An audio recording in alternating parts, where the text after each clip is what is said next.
اکثر یہ سوال سننے کو ملتا ہے، ذہن میں بھی آتا ہے کہ کیا اسلام واقعی خواتین کو حقوق دیتا ہے، یا جو ہم دیکھتے ہیں، جو پابندیاں نظر آتی ہیں، کیا وہ دین کا حصہ ہے؟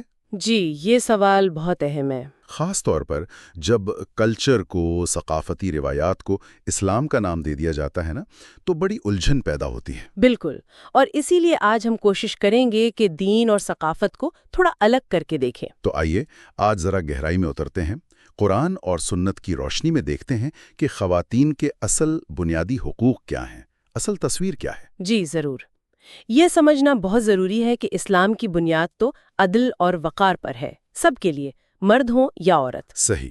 آج ہم انشاءاللہ کچھ بنیادی حقوق، پھر نکاح اور خاندان کے معاملات، اور وہ موضوعات جہاں غلط فہمیاں زیادہ ہیں ان پہ بات کریں گے تاکہ یہ فرق واضح ہو سکے۔ چلیں پھر بالکل بنیادی نقطے سے شروع کرتے ہیں۔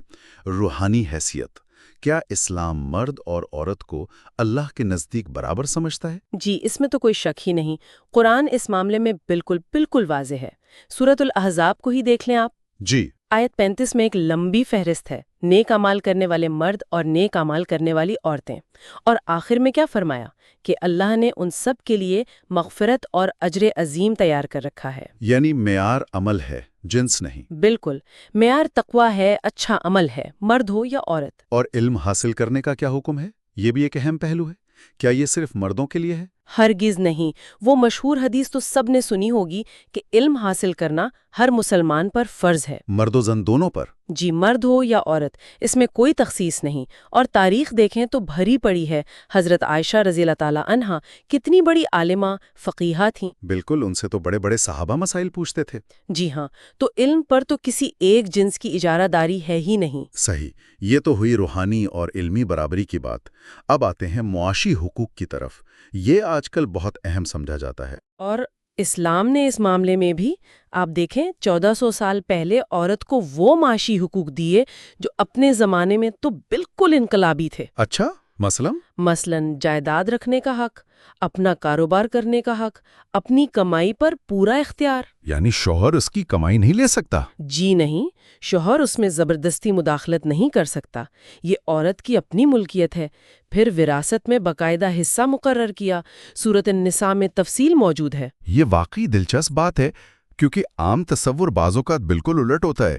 ثقافتی طور پر ہم دیکھتے ہیں کہ عورتوں کو وراثت میں حصہ نہیں دیا جاتا، یا دے کر واپس لے لیا جاتا ہے۔ ہاں بالکل، یا تحفے میں مانگ لیا جاتا ہے۔ جی، اور یہی تو وہ فرق ہے جس کی ہم بات کر رہے ہیں، دین اور ثقافت کا فرق۔ قرآن کا حکم واضح ہے، لیکن معاشرتی رویے، رسوم و رواج وہ رکاوٹ بنتے ہیں۔ تو یہ مسئلہ دین کا نہیں، ثقافت کا ہے؟ زیادہ تر ثقافتی رویوں کا ہے۔ اچھا، اب نکاح اور خاندان کے معاملات کی طرف آتے ہیں۔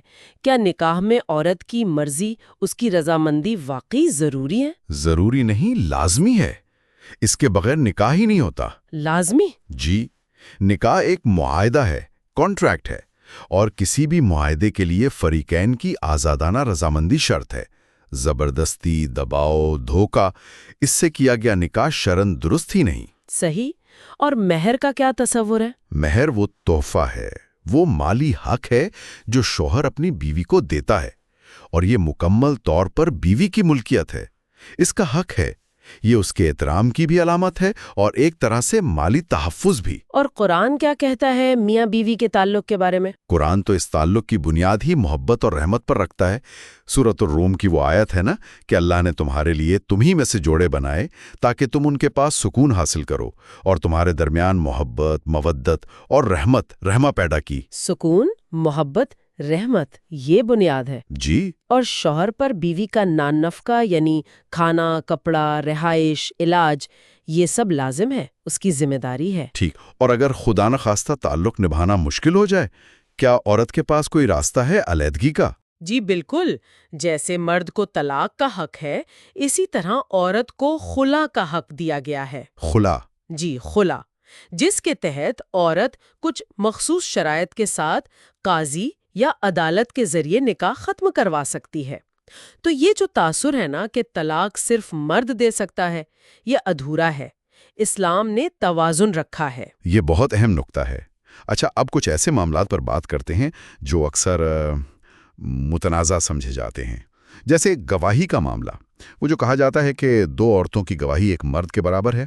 ہاں، یہ حوالہ آتا ہے سورۃ البقرہ کی آیت 282 سے۔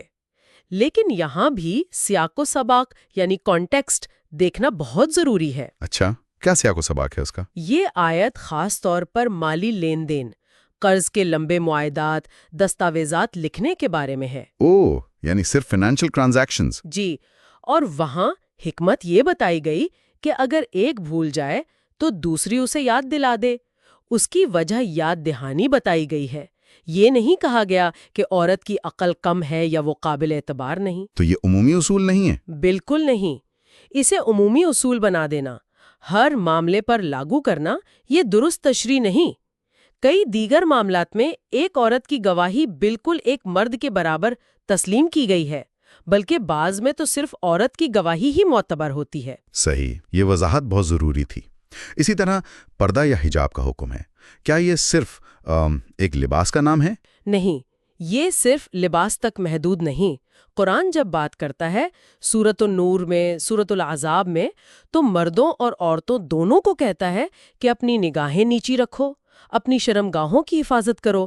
حیا کا حکم دونوں کے لیے ہے۔ یعنی یہ طرز عمل بھی ہے؟ جی، یہ ایک پورا طرز زندگی ہے حیا کا۔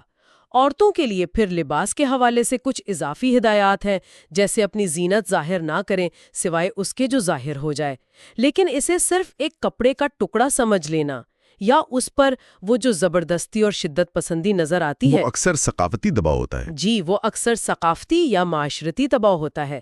دین کی اصل روح جو حیا اور پاکیزگی ہے، اس سے ہٹ کر بات چلی جاتی ہے۔ ایک اور حساس موضوع، تعدد ازواج کا، یعنی ایک سے زیادہ شادیوں کی اجازت۔ جی، سورۃ النساء میں اس کی اجازت دی گئی ہے، آیت 3 میں، لیکن یہ اجازت مشروط ہے۔ اچھا، کیا شرط ہے؟ ایک بہت بہت سخت شرط ہے، وہ ہے تمام بیویوں کے درمیان مکمل انصاف یعنی عدل، ہر لحاظ سے۔ اور قرآن خود آگے کہتا ہے کہ تم پورا انصاف ہرگز نہیں کر سکو گے، چاہے تم کتنی ہی خواہش کرو۔ یعنی قرآن خود اس کی مشکل کی طرف اشارہ کر رہا ہے۔ بالکل۔ تو اس اجازت کو ایک مطلق حق سمجھنا یا اس کا غلط استعمال کرنا، خاص طور پر انصاف کے تقاضے پورے کیے بغیر، جیسا کہ بدقسمتی سے بعض معاشروں میں نظر آتا ہے، وہ قرآن کی روح کے بالکل خلاف ہے۔ ٹھیک، آج کل ایک اصطلاح سننے میں آتی ہے، اسلامی فیمنزم یا قرآنی فیمنزم، یہ کیا چیز ہے؟ یہ ایک کافی وسیع اصطلاح ہے۔ یہ بنیادی طور پر ان تحریکوں، ان اسکالرز، ان ایکٹیوسٹ کے لیے استعمال ہوتی ہے جو قرآن و سنت کی تشریح، آپ کہہ لیں صنفی مساوات اور سماجی انصاف کے زاویے سے کرتے ہیں۔ یعنی وہ یہ کہتے ہیں کہ اسلام کا اصل پیغام عورت کے حق میں؟ جی، ان کا بنیادی موقف یہی ہوتا ہے کہ اسلام کا جو اصل پیغام ہے وہ عورت کو بااختیار بناتا ہے، اسے حقوق دیتا ہے، اور جو مسائل آج نظر آتے ہیں وہ اکثر یا تو پدرشاہی ثقافتوں کے اثرات ہیں یا پھر دین کی غلط تشریحات کا نتیجہ ہے۔ اس پر ظاہر ہے مختلف آراء ہوں گی۔